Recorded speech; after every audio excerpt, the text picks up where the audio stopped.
who have been the most and least impressive Pistons through 7 games. And one report says Jim Harbaugh will sign a contract extension with Michigan through 2026. Another report says he wants to go to the NFL.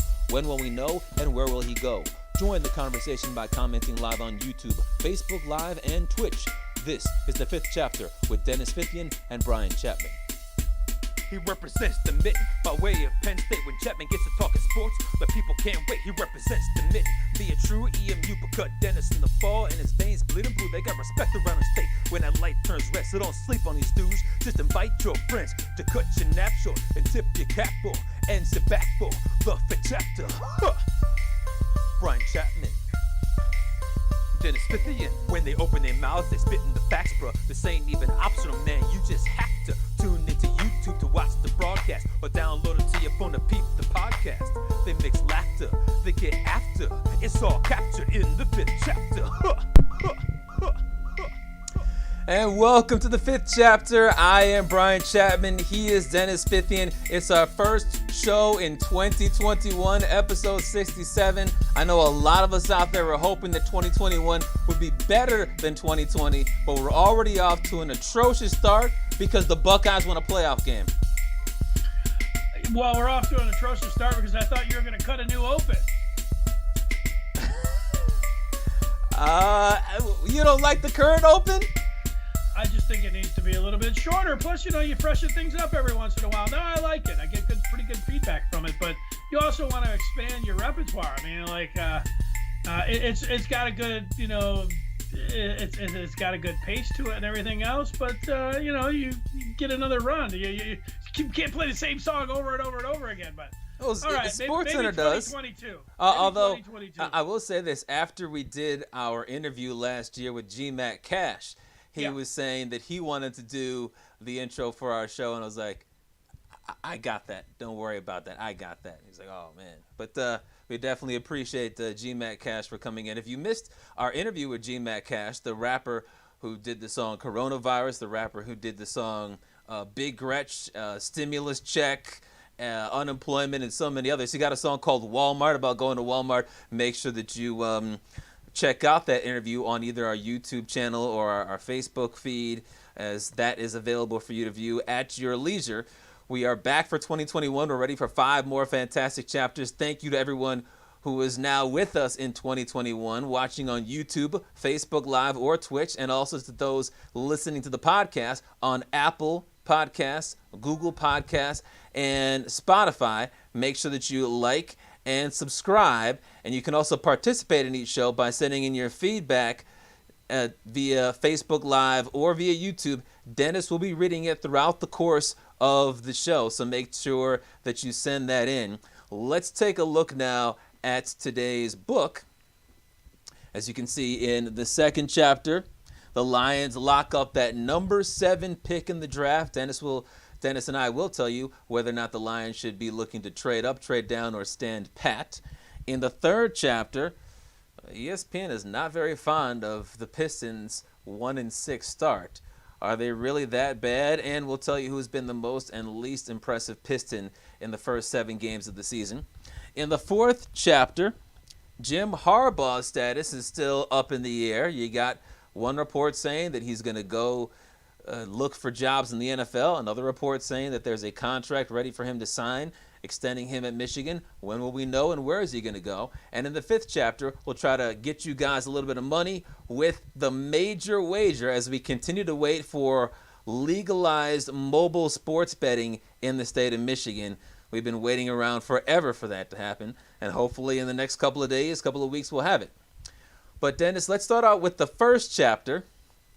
On the final day of the same old Lions season, some fans wanted them to go out with a win, and some wanted them to tank to the finish line like the Eagles did and secure that top 7 pick in the draft. And what they got was a lot of drama. Stafford played pretty well. The game went back and forth throughout the first half, and it actually came down to the fourth quarter. The Vikings were trying to put the Lions away at the start of the fourth quarter. They had a 31-29 lead early in that fourth, and they had a 4th and goal at the Lions 1. They didn't want a field goal to go up by 5. They wanted a touchdown. And check out the great play we're going to show you right here by Tracy Walker.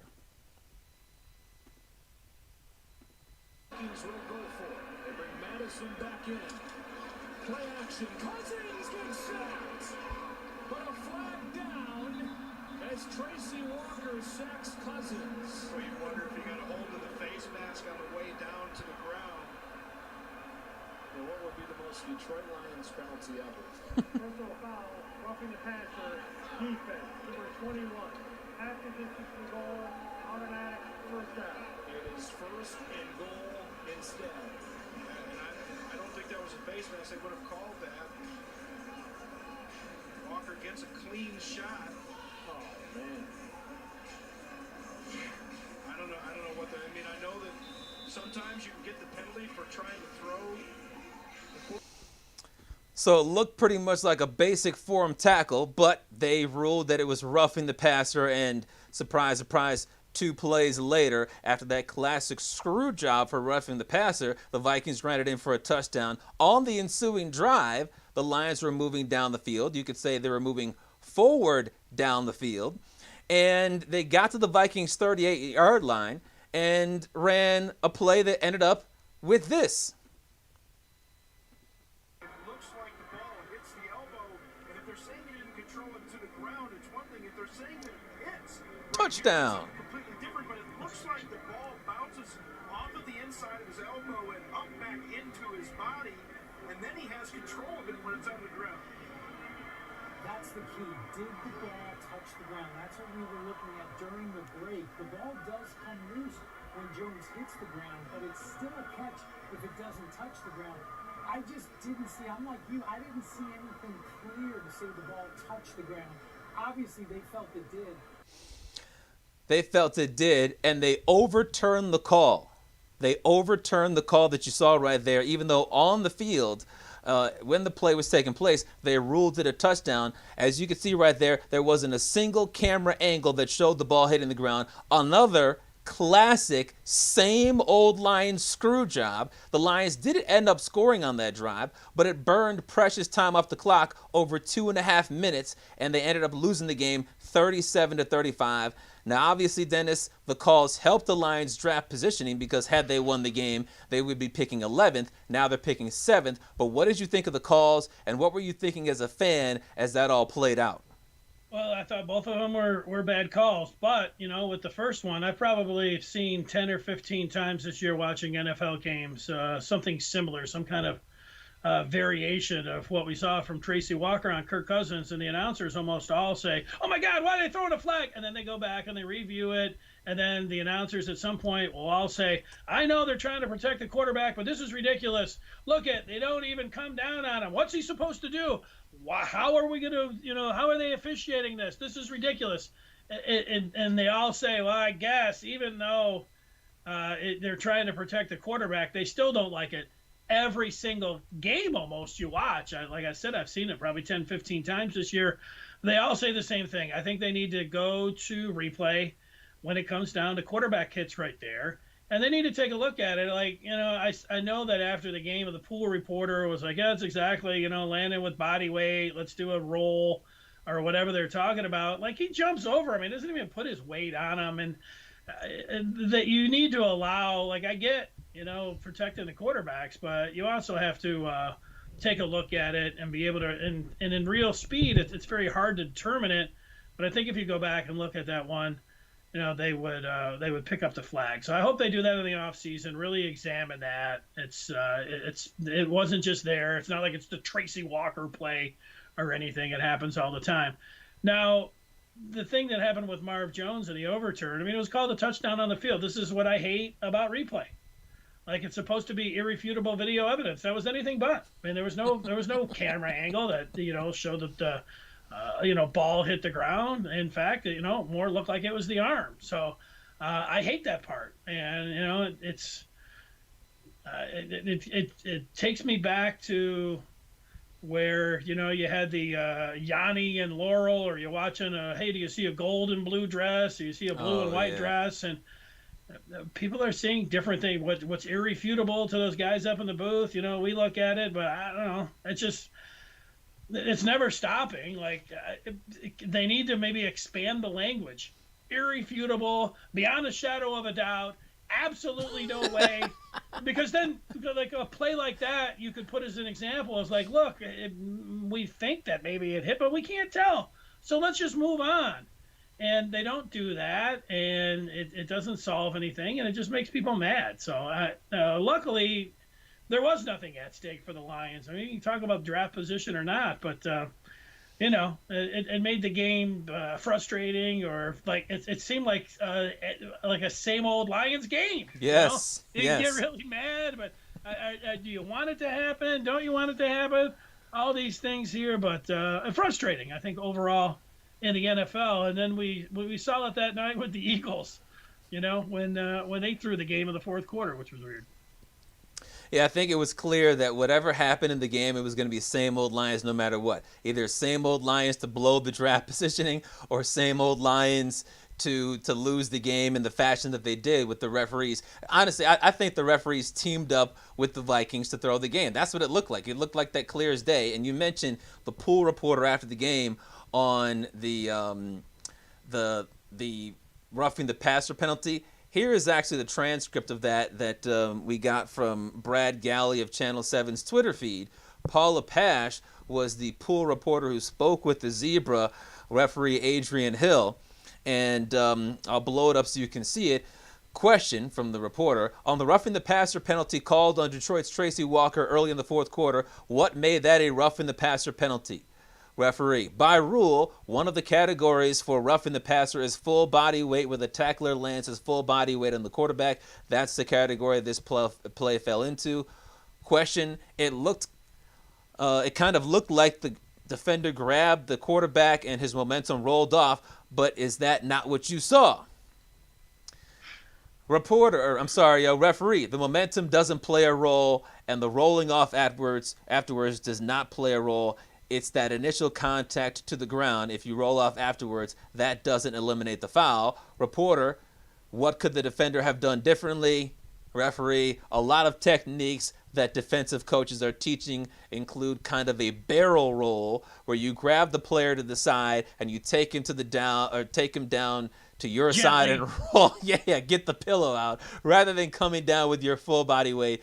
Question: so it was a clear-cut penalty to you, referee? Yes, it was. The initial force was full body weight. I mean, look, I don't even think just by the letter of the rule that was a penalty, because that was a form tackle. That was a textbook tackle. He didn't go in there and try to drive him into the ground. His momentum took him that way. There was no way with the speed that he was going in, because he was unblocked, that he could just have a glancing blow, or he could try to hog time, or he could set the pillow down. It was a form tackle, textbook tackle. 100 out of 100 defensive coaches would say you should tackle a quarterback this way. I know you said you've seen this a whole lot of times. Multiple times, double-digit times. It just seems like this is only a same old Lions place, particularly given that it was a game-winning score in the fourth quarter. Now, there have been double-digit instances, and it's the similarity in the announcers, especially the color analysts, normally guys that have played the game, probably all of them, just being beside themselves at just like, what, are you kidding me? And then, the play-by-play guy's like, well, they're really trying to protect. And then it almost seems invariably after the fact that they're like, yeah, well, like Blandino or something will come on there and like, yeah, guys, this is what they're trying to do. This is the emphasis. But, they really need to take a look at that. If that is correctly interpreted, then they need to change the rule, because you can't have a form tackle. Like if you do that same tackle on a wide receiver, a same tackle on a tight end or a running back, there's no penalty for roughing the running back. But it was not an extraordinarily rough tackle. It wasn't a dirty tackle, and they said that it warranted a 15-yard penalty, and it directly led to the game-winning score by the Minnesota Vikings. I thought that the Lions got screwed there. Did it help them out? Yes, but they got screwed. And then you mentioned the Marvin Jones touchdown. Like, they already have a standard of irrefutable visual evidence. And there wasn't irrefutable visual evidence. And if anything, if they had ruled on the field that it wasn't a touchdown and the Lions had thrown a challenge flag, it looked like there might have been enough evidence to overturn it to make it a touchdown. So if that's the case, how can they sit there and say, well, even though there's not a single shot of the ball hitting the ground, we think that perhaps maybe it did. Therefore, just to be safe, let's overturn it. It was wrong. Well, it is. They need to expand the value or the interpretation of what is irrefutable, and they really just need to make it 2 times, 3 times. Like, boy, well, just like that's why they always say, Chapman, if there's 25 guys sitting at a bar and all 25 are like, yeah, of course, that's what it was. That what we're talking about there might have been the case. So yes. They need to look at that. The other part about those officials, I get it when it's in real time and they're trying to protect and all these things about, can you really tell in full speed that, that was a tackle where Walker went more over the top there and really was not, putting his weight there. That's really tough to determine. So they should be able to look at that. They don't have to spend 10 minutes looking at it. So you want a replay for roughing the passer? If they're gonna throw the flag, which they're going to, let's just take a look at it, and then let's determine if it's benign or not, or if it really needs to be a flag. But they also need to look at that interpretation, because I think what that pool or that referee was saying to that pool reporter is right. Like, all these guys, they're throwing them left and right, and a lot of them are like that. Like, you look at it and you're saying, I don't know, you can't tackle them, and then you try to hold them up and let's just place him gently on the ground. I mean, it still is tackle football. And, if he had tried to wrestle him to the ground, he might have tried to tackle him and then spin him around. But guess what could happen? Kirk Cousins' butt could land on Tracy Walker. He could bounce back up, and the play could continue. I mean, I get that you don't want. You try to hold up, and then you try to, turn them, and that's when they break free and throw a touchdown on your ass. Yeah. So I think that both rulings were wrong. I don't care if it's happened 5 or 10 or 15 times. I think that both rulings were wrong. It ended up helping the Lions out because it improved their draft positioning by 4 slots. And in terms of that Marvin Jones touchdown, that was wiped away. Obviously, the Lions ended up scoring on that drive anyway. But that milked 2 minutes and 34 more seconds off the clock before they scored the touchdown. And considering they scored with 4:26 to go and never got the ball back, that 2:34 could have been the difference in them getting the ball back or not. Even if the Vikings had kicked a field goal at the end as opposed to taking knees because the Lions had eventually stopped them, they might have had a minute or 30 seconds or whatever for Matt Stafford to throw a couple of passes to Marvin Jones and get him to like 250 yards because he had a great game and win the game. Yeah, it was almost like he was going against a rookie corner, which we were going to add here in the first chapter. Jeff Okudah had some things to say about, the Lions and clean out your locker day and about his rookie season. But before we get to that, let's read some of the feedback first to YouTube on the live chat. Sideshow Raj, Happy New Year's, peace and blessings, he says. Thank you. Steve says, never change the theme song. Sideshow Rod says, might have to drop that new 2021 intro. So we've got dueling chats here. Keith, it's almost SOSAL that Lions win a meaningless game that drops them down in draft position. Their defense might have played overall as bad as last year, which I didn't even think was possible.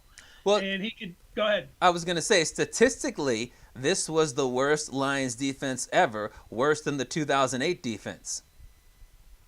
It felt like that. It felt like watching them like they never had a chance. They never had a clue. They gave up like 30 points every game. Pressure. I mean, yeah,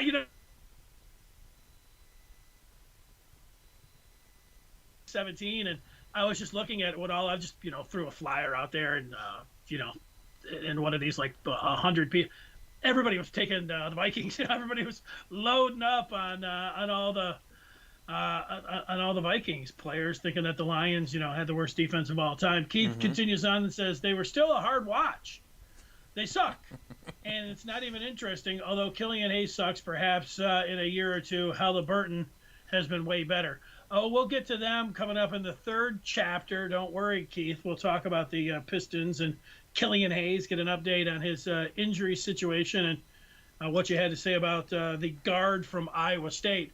Over on Facebook, we got Paul watching, and he hasn't said anything about hockey. So he's just waiting. He's waiting for the big weekend, Michigan State, and a home and home, getting ready to play in the Big Ten.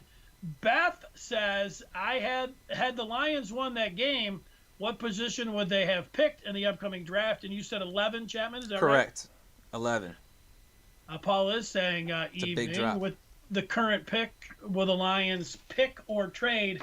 Wait till chapter 2. That's coming up straight ahead. But first, let's put a word or two in on the third overall draft pick from last year, Jeff Okudah, Brian. That's right. He spoke with members of the fake news media earlier today, and here are some of the excerpts. Obviously, he had a terrible season, and it started off with him missing the first game due to a hamstring injury.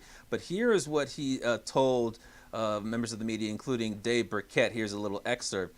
Okudah, moving laterally was fine, but opening up and running top speed was an issue. Later went on to say, whatever issues I was having as far as wide receivers being able to create explosive plays, I need to address technical things first.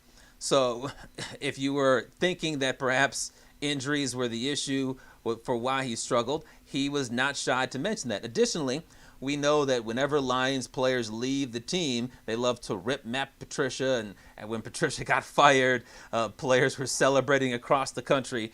Check out this tweet, which quoted Jeff Okudah from Kyle Meinke of MLive.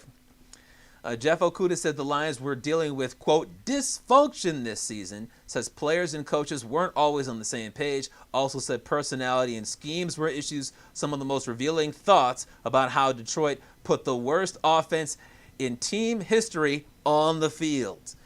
And so, Dennis, what do you think about those comments right there by Jeff Okudah about his poor rookie year, talking about or insinuating that the injuries might have been an issue, and also about the SOL dysfunction? Well, everybody seems to be in agreement. Everybody hated Matt Patricia, so like we've seen that, and he was a terrible hire, and how he got a third year. He got a third year just because you're like, well, you got to give a guy a third year. But most people that watch this team are just like, this guy's supposed to be a defensive specialist, and he's atrocious. But the thing about Okudah is they didn't have OTAs, they didn't have the offseason workouts or preseason to go with. Corner is very difficult in the first year. Having said all of that, it's kind of like, standard what you would say about a corner. He was in over his head, and I would expect much more from him next year, much better. But he had a bad year. Yeah. Even with everything that you get over there, I'd never seen a guy. If it was Devontae Adams who was out there against the Packers, if I didn't know he was the third overall pick, I'd say cut this guy. Yeah. This guy sucks. I mean, this guy's got no technique. This guy has no idea what he's doing. He's not an NFL corner. All right, he's a rookie. He didn't have all those things, blah, blah, blah. So, you don't get a free pass. And even all of those things that you just said, you still look at it and you're like, whoa, that's a very curious pick. It could be the one, Bob Quinn. You go back, he had a litany of horrible moves. This one might be near the top. Well, especially if Jeff Okudah comes back next year and looks just as bad, and he's looking like the second coming of Tease Tabor. If you remember early on in the season when Okudah had the first couple of bad games where he was getting juked out of his shoes, when guys weren't even putting on big time juke moves like Barry Sanders, I gave him the benefit of the doubt, and I said, look, he missed the first game due to a hamstring injury. Wouldn't it be reasonable to assume that his hamstring is not 100%, which is why he looks like he needs a wheelchair or a walker out there? But then as the weeks went on, as the months went on, as the games went on, you got to game 10, 11, 12, you think, well, the hamstring should be 100% right now. Why does he still look that bad? It seems to me like he just played the entire year with a far less than 100% hamstring. I'm going to give him the benefit of the doubt, but I'm not going to do it for a second consecutive year. He has to come back with a vengeance next year. I think that he has a chance to be very good next year, maybe a Pro Bowler, but that's assuming that the injury issue was the case. And I think you said it all with the dysfunction thing, and it was it's good to hear a current player reiterate what former players have said, that there was dysfunction. He didn't specifically in that tweet right there, or that cut, or that quote, say that Matt Patricia was a terrible coach or anything like that. But I think he insinuated it. And obviously, if there's dysfunction and there's issues between the players and the coaches, the head coach for most of the season was Matt Patricia. Yeah, Matt Patricia is like a comedian that gets out there on the stage and thinks he's the funniest guy in the world, and not one person laughs at him. That's the kind of way what he was rolling with, all the way he was trying to run the locker room and everything. Everybody was kind of looking at him like, this guy's in over his head. I'm going to show up late to meetings, but I expect professionalism from all you guys. Yeah, hey, Darius Slay, I don't really know you, but I'm going to make fun of your manhood and your junk or something and try to, embarrass you in front of your teammates. Like, wait a second. Yeah, don't think so. Bad move. All right, Keith says he has talent for sure, but horrible circumstances and bad coaching and possibly hurt. He played well at OSU.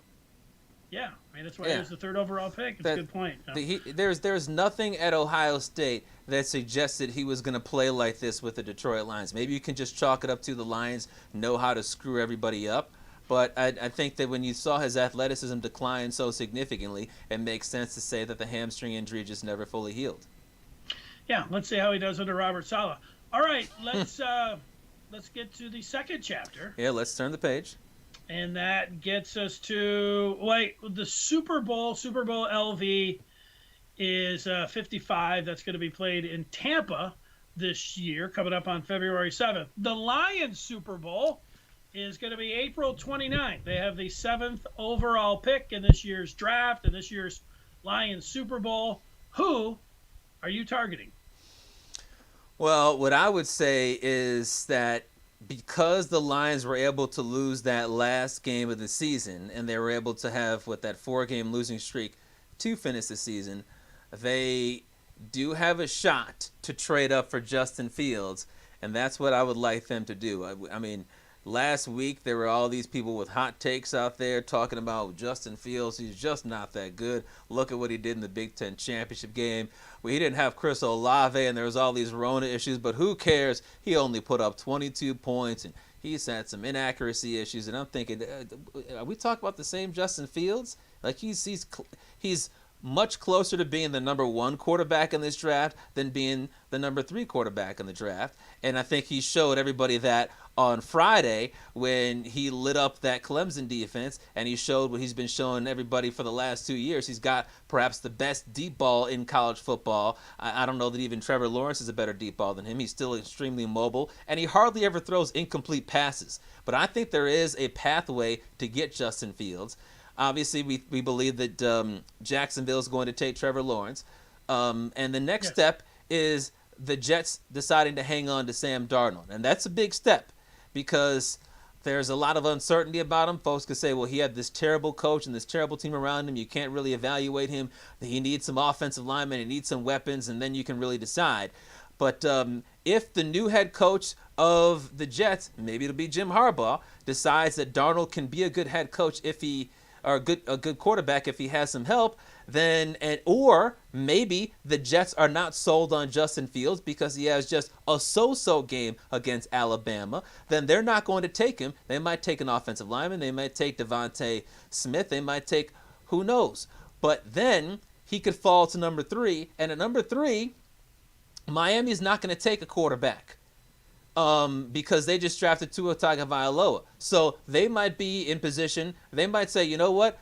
We know there's a lot of value here. Who wants to trade up to get him? Additionally, the Jets at 2 might say, we don't want a quarterback. Who wants to trade up to get Justin Fields? The Lions at either one of those positions could decide to move up. Atlanta at 4, some folks say that they might want to move on from Matt Ryan and go with the hometown kid, Justin Fields, but Matt Ryan's still playing at a pretty good level. I wouldn't be surprised if they decide to skip on him. At number 5, Cincinnati with Joe Burrow is not going to take a quarterback. The Lions might only have to trade up 2 spots to get Justin Fields at that position. I think that if the Jets don't want Justin Fields because either they're not sold on him or they think that Sam Darnold is salvageable, the Lions could move up anywhere between 2 spots to Cincinnati or 5 spots to the Jets to take him. If they trade up to 2, they'd have to give up a heck of a lot because it's the second pick in the draft, and the Jets are going to want a king's ransom. But if they only have to move up to 3 or 4 or 5, I think that it would be the smart move to move up to do so. You'd just be competing against other teams that would most likely have lower draft picks for who has the best package to trade with the Jets or the Dolphins or whomever. Yeah, I mean, all those scenarios that you went through, if we had to make the call today, if I had to make the call today, I would say that there's a 99% chance that the Jets are going to take Justin Fields at 2. I know you just went through all those scenarios there, and things can change, once you start going through workouts and everything else. So that could drop down a little bit, but I think you're probably going to have to go. You're going to have to go up to number 2. You're going to have to go to 2 to get him. And here's the one thing that I've seen over the years about giving up tons of picks and giving up all these resources and to get a quarterback. When it works, it doesn't matter what you give up.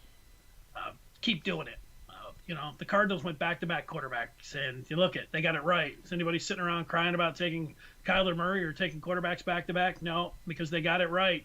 And if you just you continue to, you can throw anything you want at it, but as long as you get that quarterback right, that's what it takes. So I'm for giving up the bounty to go up to number 2 to get Fields anyway. Now, when I'm looking at the 7th pick, I look at 2 other guys here and thinking that they're not going to go to 2, and that is Trey Lance, who people forget about, from North Dakota State, the quarterback, has only played 1 game, but there was some thought there before the pandemic that he was the second best quarterback in this class.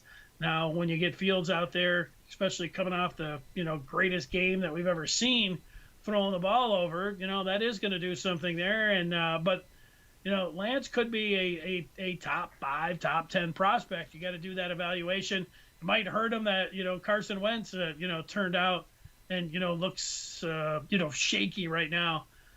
Coming from North Dakota. I don't know if that plays into it or not, but the evaluation between Zach Wilson from BYU and Trey Lance at 7 there for the Lions, you talked about what some of those other teams might do with the quarterbacks. I mean, that's the first things first. I mean, Lions should be looking at a QB. I think the new GM will be looking at a QB.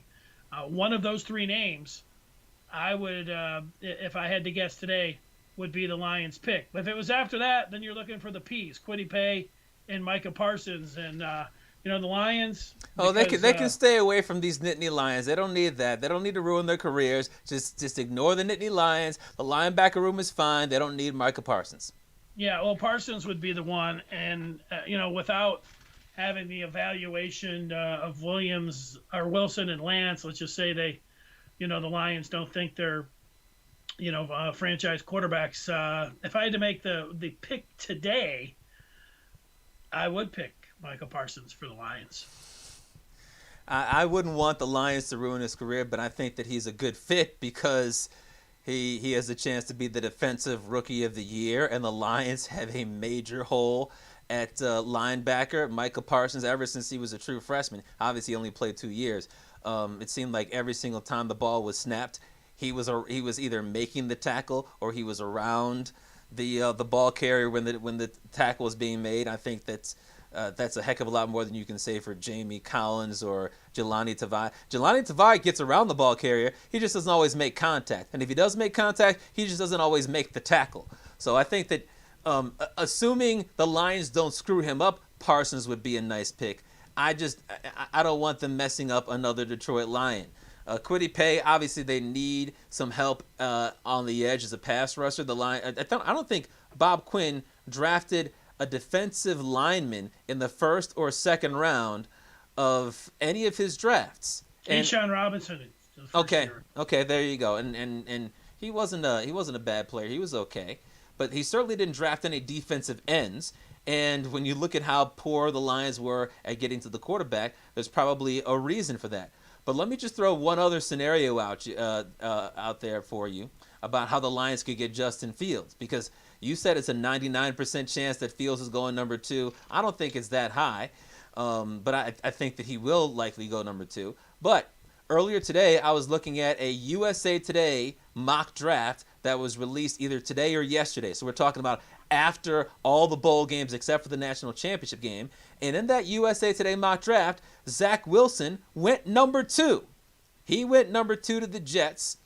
And number 3, I forget who it was, but obviously they didn't take a quarterback. That would mean that the Lions would only have to trade up to number 3 if they wanted to get Justin Fields, or perhaps number 4. He ended up going number 4 to the Atlanta Falcons. But if the Jets make a stupid move by drafting Zach Wilson at number 2, then all of a sudden there's going to be a free-for-all for who wants to trade up to number 3 to get the second best and arguably the best quarterback in the draft in Justin Fields. The Lions should be at the front of the pack. That would be very Jetsy, to do something Yeah. you're talking about there. But, that's... The Bears traded up to number 2 to get Mitchell Trubisky, so NFL teams can make stupid decisions. Yeah, well, maybe they'll fall in love with the Heisman Trophy winner, Devontae Smith, who has won it. That's what Keith was telling us here. What do you think about that possibility? The Lions taking a wide receiver, Devontae Smith, at 7. You know what? I don't think so. Like, maybe, Devontae Smith looks awesome. I mean, he was the most outstanding college football player. I would have voted him. But the thing is, we saw what Justin Jefferson did this year, and I know what's his Chase is up there too. These guys all look like game breakers, but when you're talking about top 10 picks, like Micah Parsons looks like he's a game breaker, and so does Kwity Paye as a defensive end. So all of these guys, you start saying, when you have a lot of needs, you start zeroing in on, all right, can you split hairs with these guys? I just don't see them going. Wide receiver in particular, they've got a 1 in Kenny Galladay, and and the way that just the franchise, they kept doing it with Matt Millen, kept doing it with the wide receivers, and Devontae Smith is great, but he's not jumping off where I'm saying, oh my God, you just got to have him. No, I don't think that they'll do. Well, I think that there is one scenario where Devontae Smith or Jamar Chase would make sense for the Lions to at the very least consider, and that's if the Lions decide not to slap the franchise tag on Kenny Galladay, or he makes it perfectly clear that he wants out. And he might do that. We don't know exactly what he's going to do. It seems like that the most franchise tag ready player for the Lions would be Kenny Galladay, but maybe the new GM and or coach are concerned about the injury that kept him out for the last 10 games of the year, or maybe they just see that he's got an attitude where he does not want to be part of an SOL rebuild. If he's gone, and then you got Marvin Jones gone, all of a sudden your number 1 receiver is Danny Amendola, your number 2 is Sanu. All of a sudden wide receiver is one of the biggest needs on the team. In that scenario, I think it would make sense it would make no sense to just wipe them off the board because, Matt Millen drafted 3 in a row. You're just talking about drafting 1 in a row. No, I think I understand what you're saying about Galladay. I think when you field the worst defense in the history of the NFL, to go wide receiver the following year, that message right there, especially when you're likely bringing in Robert Saleh, defensive coordinator, and that doesn't likely. I don't think that's what he wants. You want to build this. You want to go defense. I think that if you're either going quarterback or you're going defense. Mm-hmm. You're not going wide receiver. Well, here's one other scenario, and that's the possibility of trading down, because let's say that Fields, let's say that Wilson, and obviously Lawrence are gone, and you don't want to draft a wide receiver. Maybe somebody wants to ensure that they don't have to go from Trey Lance to Kyle Trask or Trey Lance to Mac Jones, and say maybe the Patriots, maybe it's the Carolina Panthers or the Denver Broncos. Maybe they want to trade up a few spots with the Lions. I think that obviously if there's a quarterback out there, one of the top 3 or 4, particularly if Zach Wilson is still there and the Lions are not infatuated with him, it makes sense for them to say, all right, we've got 5 minutes to do an auction for who wants to draft Zach Wilson. Yeah, you're really covering the Lions' dream right here. The Lions Super Bowl, man. That's what it is. That's what it is. Well, it is. People love the trade back scenarios. I'm right there with them. I'm not mocking you or anybody else. That is the Super Bowl. I'm looking forward to it April 29th as well. All right. Roger saying Dwayne Haskins and Nick Foles would be good bridge guys as well. I think they're keeping Stafford to be the bridge guy. Like I said last week, they've got to get a first or second round pick at the very least to move on there. No to Haskins. Haskins, Keith says, is a complete knucklehead. It's going to take a few years for him to start an NFL game again. He really blew it. Yeah, it's hard to determine whether he's going to have his head on straight and it's going to be a second chance or whatever that's going to be. One thing that you're not going to do is give him a heck of a lot of money. Like if he's going to be he'll spend it all at the strip club. He won't have anywhere to live. He's not going to get a condo downtown or next to in Allen Park. He's going to spend it all at the strip club. There you go. Lions could add DK Metcalf. Keith pointing out in the second round, but took Tavai. All right, Keith, that's your best message of all time. SOL. Lions won't trade up to get a quarterback. It makes too much sense. They have their quarterback. It's Stafford. Should have drafted Tua, who will be way better next year. Oh yeah.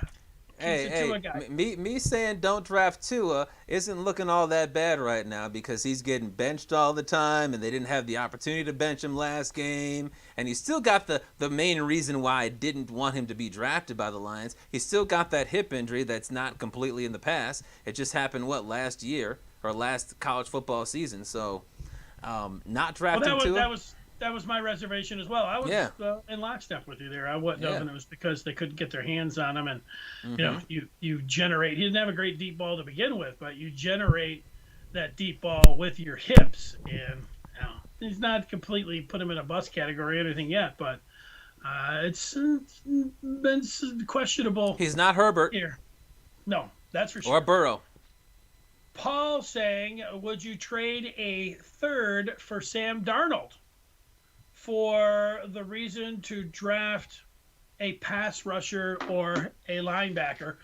Interesting question. How about giving up a third-round pick for Sam, as Pat Caputo would call him, Darnold? A third-round pick for Sam Darnold. Because the thing about Darnold is that I think he's going into the final year of his contract, and obviously you don't want to just trade a third-round pick and just get rid of the quarterback. So you want to have a pretty good idea that you want to bring him back and give him at least a 1-year extension after that. A third-round pick for Sam Darnold. No, I wouldn't, because not only is he unproven in terms of what he did on the football field, you can talk about all the excuses you want about he didn't have any weapons, which he didn't. He had a terrible offensive line, which he didn't, or which he had. He had a terrible coach, which is obviously true. But he also got hurt a lot. It seemed like the first half of the season, he was in a game, out of game, in a game, out of game. And this is the third year that he's been in the NFL, and he's had injury problems. We're talking right now about wanting to get rid of Matthew Stafford, who's had injury problems the last 3 years, for every year of Sam Darnold's career. If not, at least the last 2, he's had injury issues. So, no, I'm not going to trade a third-round pick for that. All right, Ishmael, we got a lot of feedback still coming in before we get to the next chapter. Will Tavai become a more muscular and beastly like DeAndre Levy? That's the feedback. Keith says no to the biggest-headed quarterback, and Darnold, his head is huge. So there we go on a couple of those things. Let's turn the page.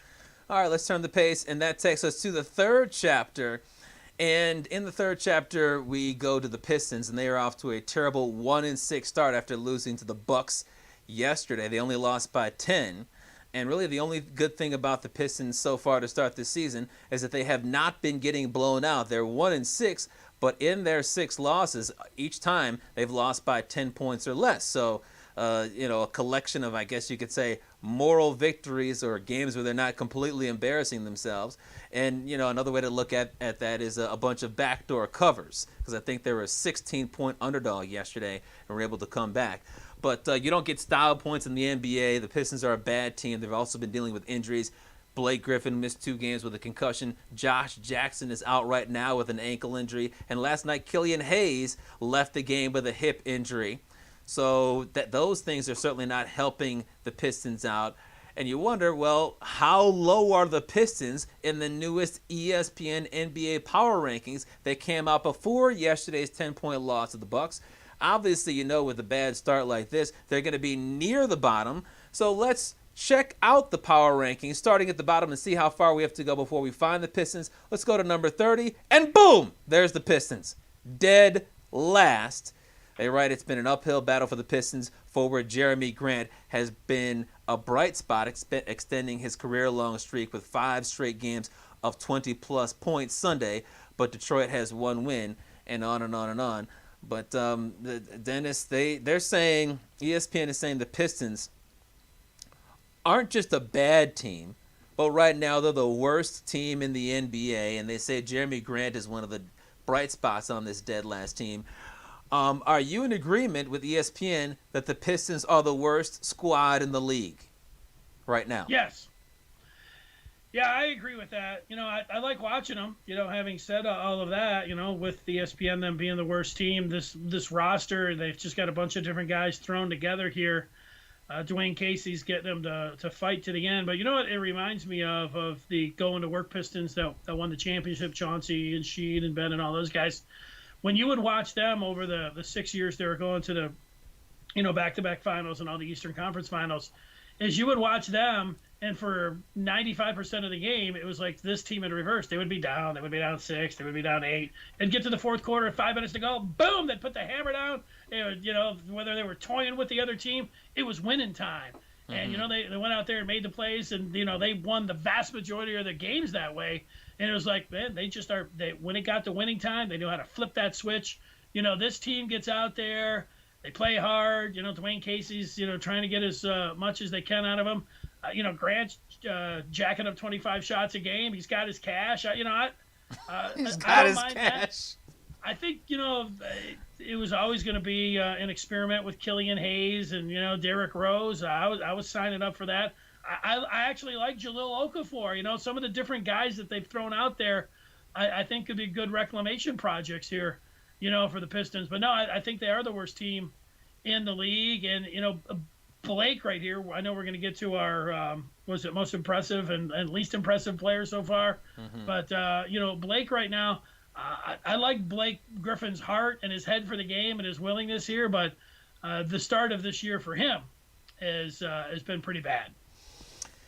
I am not going to say the Pistons are the worst team in the NBA, and part of the reason is because what you mentioned, the Pistons have been fighting, and actually, I believe up until yesterday's game against the Bucks, the Pistons had a fourth quarter lead in every game. So they'd only won 1 game in their first 6, but they had 6 games with fourth quarter leads in their first 6. The team that I think is the worst is a team that they lost to on opening night, the Timberwolves. The Timberwolves went on that 11-0 run to close out the game. And then the Timberwolves won their next game, but then they lost their next 4 games. And if you look at what the Timberwolves have done, it all coincides with Karl Anthony Towns getting hurt. He injured his wrist in the second game, and he's out for about a month. And since then, they've lost 4 games, all by at least 15 points. The Pistons haven't lost a game by at least 11 points at any point this season. And those 4 games they've lost by an average of 23.8 per game. So they're not even competitive. The Pistons are competitive, and then they're choking down the stretch. But since beating the Pistons in 1 game afterwards, they have not been competitive. The Pistons are a very bad team. I say they're the second worst, and there's no trophy for that. They don't have a great offense. Second worst. Yeah, exactly. We're arguing. No, they're the worst. No, they're not. They have the worst record at 1-6 all alone. But, their rotation's in flux. Part of it's because of injuries. Part of it's because you got guys that are like Josh Jackson that have earned more playing time in the starting role. Killian Hayes looks awful. Blake Griffin, you mentioned, he's not looking like an all-star right now. They've got injury issues. But, it's a really bad team, second worst in the league right now. But who's been your most impressive Piston? Well, I'll go with Grant.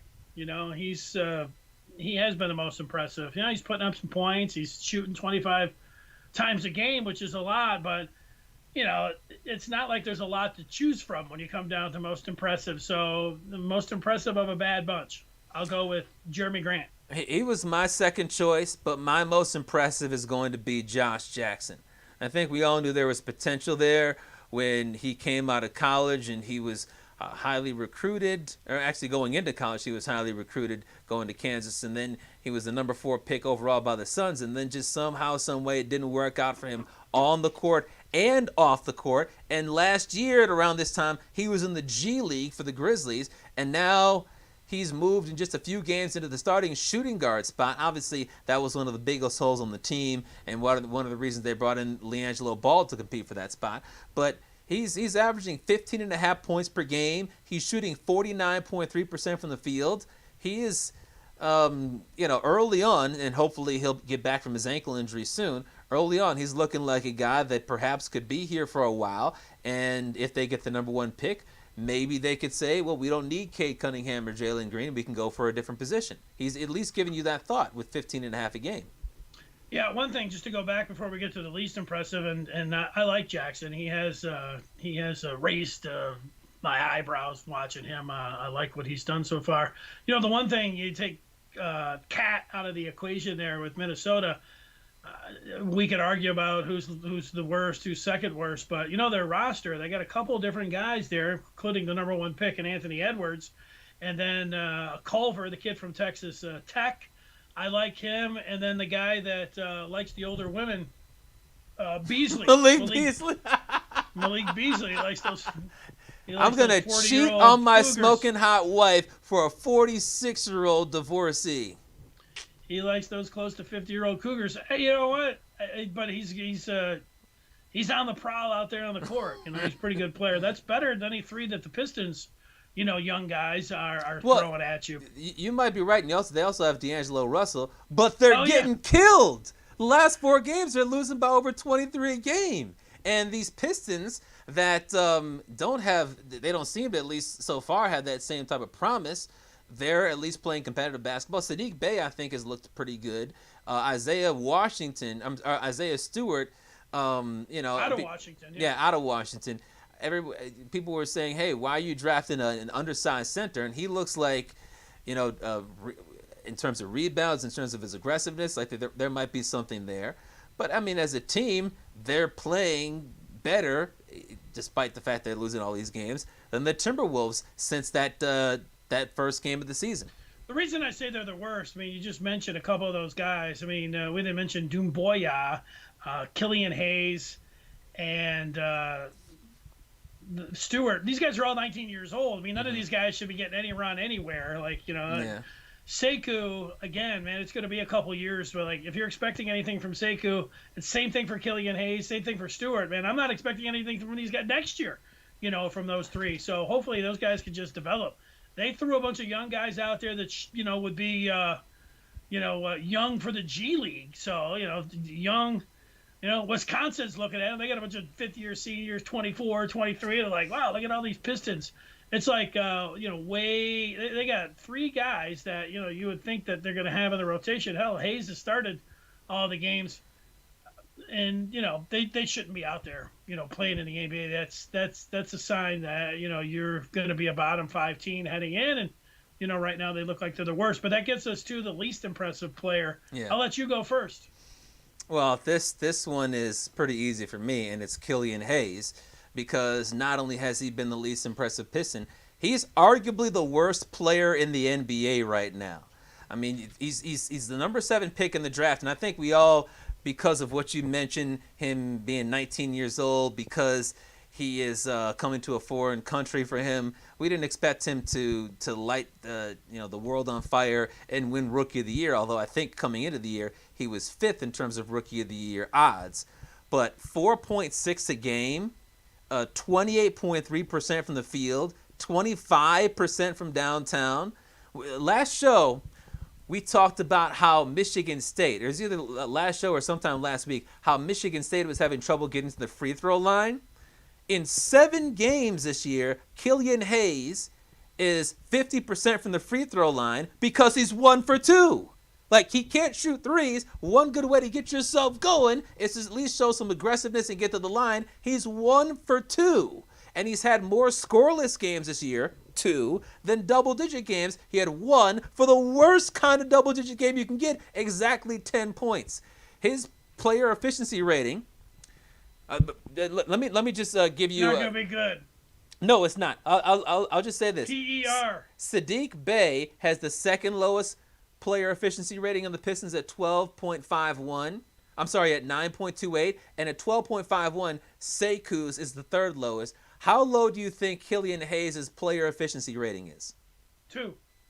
Worse. It's negative 0.82, and that is so bad that it's the 5th worst player efficiency rating in the league, 283 out of 287.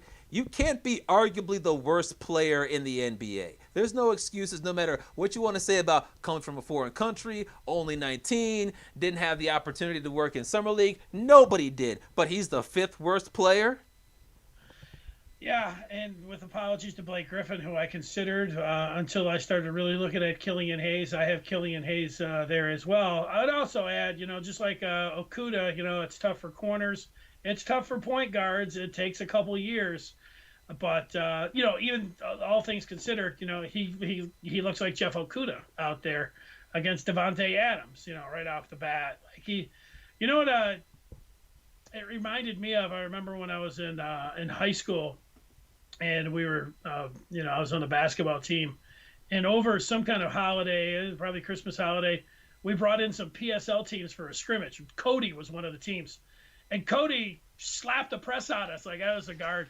And they pressed us for the entire game. They flipped us, turned us over. I mean, they routed us. It would have been 50 or 60 if we were only keeping scores for the quarters. But that's what Killian Hayes. I mean, he gets out there, guys just run up and they're snatching the ball from him. He's turning it over left and right. So yeah, it's been really hard. It's been a really hard first couple games. Now he's hurt, so I think they'll his egos, I'm sure, it's got to be bruised. I don't know what. The French to English translation is for what the hell's going on out there, but all those things. I think, Il est terrible. Yeah, get me out of here. I'm scared. But we know that it takes a couple years for point guards. He has that, but like people are pointing out, like Keith pointed out earlier about Tyrese Halliburton out of Iowa State, who I saw. He was a sophomore, so he's a year older. And then, most of the guys that you're thinking about picking. And then when I saw his jumper, I just had, I'm just watching him, and you watch the highlights there at Iowa State. It wasn't like I'm looking at somebody that I'm thinking, man, this guy looks like a star. But, he's told, I saw a quote, something along the effect, you could take my jumper and shove it down your throat. That's what I've been doing to other people. And he has been somewhat impressive there for Sacramento. Keith says Halliburton's looking like a nice combo guard. The kid can play. Bay looks NBA ready, might be their best pick. Stewart shows some promise. I'm excited about him. Sekou looks lost, Keith says. What about when Tyrese? They come into the league. One of the guys that I liked coming out as a one and done was Tyrese Maxey. And, he's only getting about 15 and a half minutes a game for Philly, but 6.3 points a game, and he's shooting 42%. That's better than making 1 out of every 4 shots, and he's not turning the ball over left and right. No, he was. I mean, he was one of the top guys coming out of high school. He looks like he looked pretty good. I'm with you on that, Maxey. All right, let's. I didn't check Facebook for any Pistons type comments here, and that's because there are not any. So that is going to take us to turning the page, isn't it, Chap? Yeah, let's turn the page to the 4th chapter. Before we do that, in this spot right here, I should tell everybody that's out there that you have your business, small, big, whatever it else, or if you can think of a business that needs help here in 2021, we are here, the 5th chapter, coming to the rescue. Just go ahead, either the Facebook Messenger, go to Twitter, or you go to Instagram. My DMs are open. Give me a DM, and we can get you on the show here. And, you can sponsor the 5th chapter, and we'll help your business out. We'll get it going. So send me a DM or Messenger on Facebook. Or if you don't know what any of that means, on all 3 of IG, Facebook, and Twitter, you can find my Gmail that's listed right there. You can send me an old email. I check those every day as well. And our Twitter feeds are right down there, as you can see. That's right. And if you look where it looks like a little mail, I guess a letter. Envelope. That means your envelope. Thank you. that means your DMs are open. Mm-hmm. My DMs are open. So all right. Let's get to the fourth chapter. That gets us to somebody who seems like he's open for a job to the NFL, and it's Jim Harbaugh. He's out there. Reports have a contract sitting there on his desk with a pen and a piece of paper with an arrow down there that says, "Sign me." He's back in town, and yet here we are at 8:30 on a Tuesday, and he has not signed that. And we have a bunch of openings in the NFL. What's going on with your boy, Jim Harbaugh? Yeah, my boy. Yeah, so you mentioned that you mentioned that there are the two reports out there, and I just put up the tweet from Bruce Feldman. I can put it right up there once again so everybody can see. But this came out on Saturday afternoon, and he was reporting, Bruce Feldman of Fox Sports, that there's optimism that Harbaugh would get a deal signed, an extension through 2026. And then it was like a couple of hours later, this Detroit Free Press report came out saying that it's all coming down to what Harbaugh wants to do and the delay. See if I can find it. Here you go. Harbaugh hasn't signed it yet because he's waiting to see if any NFL teams have interest in him as a head coach. And that goes exactly to what you've been saying for weeks, Dennis, and that is that Jim Harbaugh wants to go to the NFL, and not only is that the best case scenario for Michigan fans that don't want him fired, but he just wants to go to the NFL because he knows that he can't get it done at Michigan. And I think this is going to be the critical week for him because this is you don't have NFL teams waiting until like 2 or 3 weeks into the playoffs to hire or to interview head coaches unless they need to hire a general manager first. So if Jim Harbaugh is waiting to see if there's interest from NFL teams, then he's going, if he doesn't know already, then he's going to know by at least our Thursday edition of the Fifth Chapter. It only takes about 3 or 4 days. Teams are already interviewing head coaches as it is from teams that have a bye, like Eric Bieniemy's Chiefs, or teams that have missed the playoffs like Robert Saleh, the defensive coordinator of the 49ers. Here's what I would say. If I was to set the over-under on NFL teams that are going to interview Jim Harbaugh for a head coaching job during the offseason, I would set it at 1.5, and I would select the under. I think that at most one team is going to kick the tires on Harbaugh. It'll probably be 0 teams because we're already deep into Tuesday, and we've heard about teams that are linked to Harbaugh because Harbaugh might want to go to the Chargers or might want to go to the Jets, but we haven't heard about those teams being interested in him. We haven't heard about teams that are interviewing him or have an interview set up with him. And so it's not going to take much time for us to see or hear that he's flying across the country or doing Zoom calls for head coaching gigs. He's coming off of a 2-4 season, and his last game was a loss to a team that was 0-5. He's lost 4 straight bowl games. In conference play, he's gone from 8-1 to 6-3 to 2-4. Can't develop a quarterback. If I were an NFL team, I would not be interested. And so far, it doesn't look like any teams are interested in him. So I think he's going to come back. Real quickly, I think he's going to come back perhaps at the end of this week with no interest, and he's going to have to go there with his head down and his tail between his legs saying, okay, I'll sign that extension, and we could be going through the same situation without the whole contract extension thing on the table in about 12 months. Yeah, it sucks for Michigan football. It looks like actually, Ward Manuel in Michigan, they're allowing him to do this. I think they hope that he gets an NFL job, so he's not their first choice for Michigan football coach. And Jim Harbaugh, he doesn't want to be the head coach. He wants to go to the NFL. So, Michigan football, he's like a bridesmaid for both the administration and, actually his own wishes. So, that's not a great situation to be in. I agree. We're going to know in a couple of days if anybody has any interest. I think the twist here is that, Urban Meyer, the reports that he wants $12 million. He's not getting $12 million.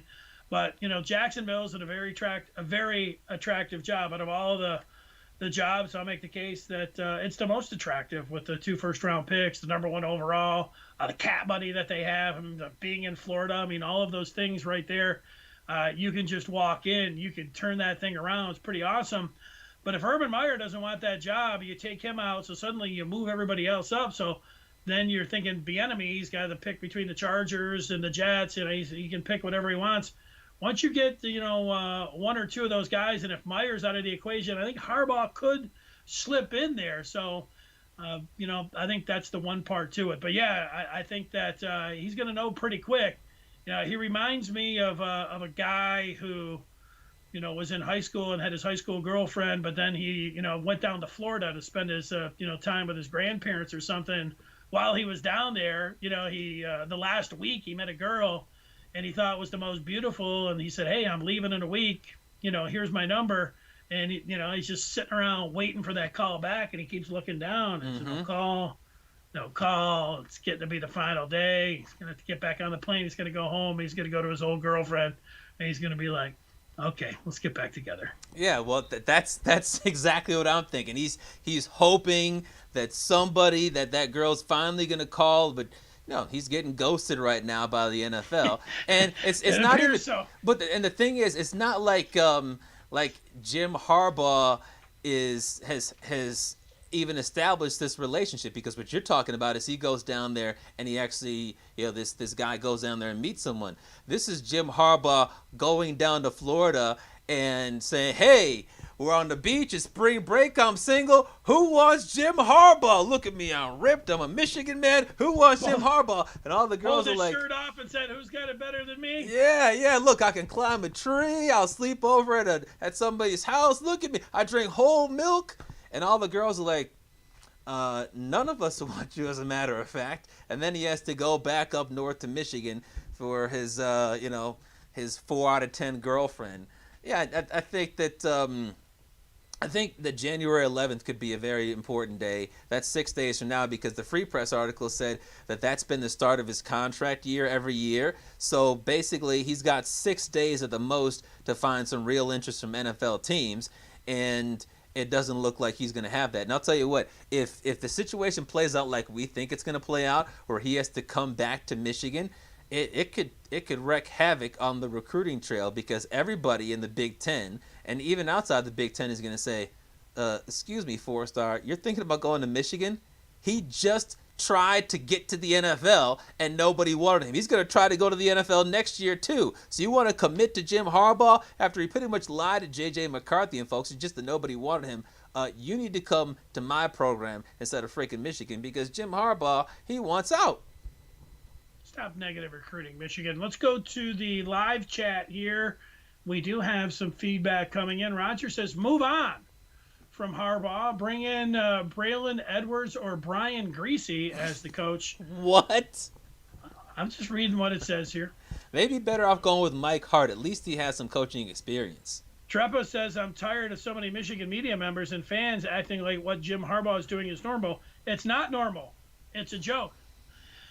You're right. It's not normal. What happens normally is that coaches going into, with 2 years left, to be going into their penultimate season, they get a contract done, because they don't want people constantly asking them what's going on, and they don't want that disruption, and they don't want that distraction. But Jim Harbaugh is quirky. He's different. He doesn't have his representation, all of those things. So he did it his way. He had bigger fish to fry and everything else. And so this is what happened.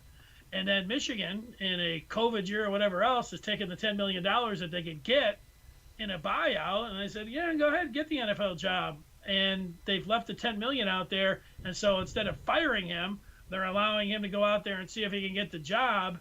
And then, so they're putting money in front of the football program. Harbaugh's putting himself in front of the football program. You're right. It's an oddball situation here that is likely going to end with Harbaugh coming back with his tail between his legs and signing his agreement, and hey, here we go. I guess I'm back. Think about that press conference. He's going to come back. It's going to be a Zoom press conference, and Michigan's going to say, "We got our guy back. Go Blue. It's time to beat Ohio State." Jim Harbaugh's going to have that face smile. "Yes, I was ready to come back the whole time. We just had a fierce negotiation, and man, I'm ready to come back. Go Blue. We're going to go 12-0 this year." And all the fans are going to be like, "Oh, gosh, Jim Harbaugh's back. This is not what we wanted at all." That's going to be a disaster. Well, I don't know if it's going to be a disaster. It might be, but I think half of the fans feel like you. So I still think there's half that, want them to come back. But I do think it's going to be an off season where people, the normal, like, you can get hyped up like, whoa, man, Michigan. I don't think there's going to be a lot of that. Mm-hmm. It's going to be proven on the field. And, it should always be like that. But, Michigan fans, love the hype and, love to talk about the possibilities of everything going well. I just don't think there's going to be a lot of people that are going to be in that category. Well, let's see. Let me just say real quick, the other thing that makes this situation abnormal for what Jim Harbaugh is doing is typically after you have a great year, NFL teams call you or other programs call you. Like you look at Matt Campbell, he had a great year, got to the Big 12 championship game, and there's rumors about bigger programs wanting him. What is atypical is you have your worst year and you say, now I'm ready to go fry some bigger fish. Hey, NFL teams, you're not calling me, but I'm calling you. After my worst year, are you ready for me to come back? That's atypical. Well, it's totally atypical, but I think the belief in we've seen it work the other way like a charm. Like Nick Saban when he was at LSU, he went and he flamed out with the Dolphins, and he's like, oh, well, and all the college teams were like, who cares? We'll take you. And so he got the job with Alabama. There's been a bunch of guys like that. Butch Davis, the list, Lou Holtz back in the day, Steve Spurrier. These guys are awesome in college football. They bomb out in the pros, and then they go back, and all these college teams are lining up. Harbaugh did it in reverse. Had the 3 great years, and then the 8-8 year, went to college, and now he's not bombed out, but he's been a disappointment. Now he's like, hey, I'm an NFL coach, and the NFL coach is like, no, not really. We're not playing that game. So it's atypical. He's kind of an atypical guy all around. Let me read some of these. We got a lot of wild type feedbacks coming in. John DeVar would be a good coaching candidate. Trepa says, are we just naming ex-Wolverines? I don't know. Trepa says, I'm tired of hearing Michigan people say, be careful what you wish for on the subject of moving on from Harbaugh when that comes up. I agree with you on that. Ishmael says, stick with Coach Harbaugh. But if not, I would say John DeVar, Braylon Edwards, Drew Henson should also get a look. No, they're just throwing names. How about James Whitley? It's almost as if Michigan fans are paralyzed with fear since Rich Rod and Hoke didn't work out. Sorry, just ranting. Yeah, it didn't work out. You know what? I think there's some truth to that. I think that comes up quite a bit when you hear people about, hey, did you remember what happened with Rodriguez and Hoke? You want to go back to that? Mm-hmm. You want to relive that? Yep. It's like, whoa, take it easy. No, I don't want to relive that, but well, I want to try something else. I did put up a poll on Twitter asking people what they hoped Jim Harbaugh would do, and here are the results. 13.6% say that they hope Jim Harbaugh would stay because he's good for Michigan. 16.7% say they hope Jim Harbaugh stays because it'll be easier for their team to beat Michigan. And 69.7% say they hope Jim Harbaugh leaves so that Michigan improves. 69.7%. So you said it's about 50-50. This unscientific poll suggests otherwise. I'll defer to your poll. You do very scientific or unscientific polls, so I'll go for that one. All right, let's get and turn the page. Yeah, let's turn to the fifth chapter, which gets us to the major wager. We'll try to get you guys a little bit richer out there as we wait for Big Rich to finally allow us to have legal mobile sports betting. Remind us of what you bet on Thursday and what you're thinking about today. Well, I was so happy last week. I played the Northwestern Wildcats on New Year's Day, and they were impressive in the fourth quarter. I jumped out to the early lead, beat Auburn. I was feeling great about myself, and then I had bet the Cowboys minus 2.5 against the G-Men, and now it's such a miserable game. But here they were late in the game, down there inside the red zone, the red rifle down there. I can't believe I bet on the red rifle, but, there I was. And then they even had a chance to get a turnover at the midfield. That was, and the only thing I bet was here on the fifth chapter verbally. I didn't put any money down on it, but I would have been so crushed if I would have bet that game. That was a tough game to watch. So that's what happened. Meanwhile, I'm looking at those wild card games and the Wolford Goff situation for the Rams. I know they have a really good defense, but I'm playing the Seahawks minus 4.5. I think that's the best play of the wild card weekend. Give me Seattle minus 4.5 over the LA Rams. So last week on Thursday, I picked the Suns plus 4 against the Utah Jazz, and I was right. The Suns won that game outright by 11. And tonight I decided to go with another Jazz game. They're 5-point favorites against the Nets in Brooklyn. I like the Jazz to win and cover by 5 points. And since losing to the Suns, the Jazz have beaten the Clippers by 6 and the Spurs by 21. Meanwhile, in Brooklyn's last 2 games, they got crushed by the Hawks and lost to the Wizards. And Kevin Durant is out 4 games due to COVID-19 quarantining. However, I just checked on my phone, and at the half, Brooklyn leads by 19. So that's looking like a bad bet. But that was my major wager. I tweeted it out earlier today, so I can't back down from it now, and it just looks like a big loser. Well, we appreciate your honesty. Raj has got some parlays that he's throwing our way. We'll look at those coming up on Thursday because we will take a peek to NFL Wild Card Weekend. We will talk with you then. Thanks for watching. For Brian Chapman, I'm Dennis Fithy, and this has been the Fifth Chapter.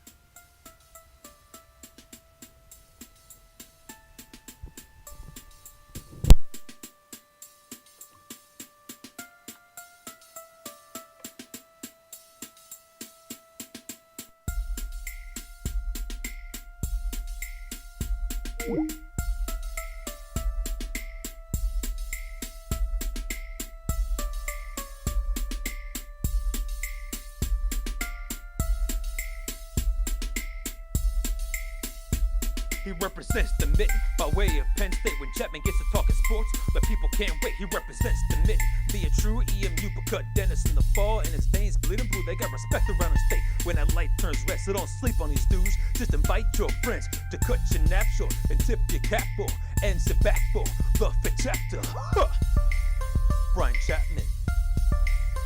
Dennis Fithian. When they open their mouths, they spit in the facts, bro. This ain't even optional.